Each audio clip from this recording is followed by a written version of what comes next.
పూజించడం పూజారి వంతు వరమివ్వడం అన్నది దేవత ఇష్టం.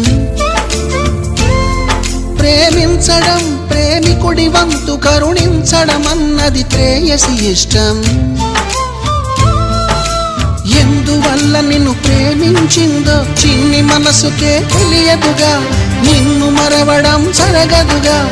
ఎందువల్ల నువ్వు కాదన్నావో ఎదురు ప్రశ్నలే వేయనుగా, ఎదురు చూపులే ఆపనుగా. ఏనాటికో ఒకనాటికి నీ ప్రేమ సాధిస్తా. నిన్ను చూడాలని ఉన్నా, నిన్ను చూడాలని ఉన్నా, నీ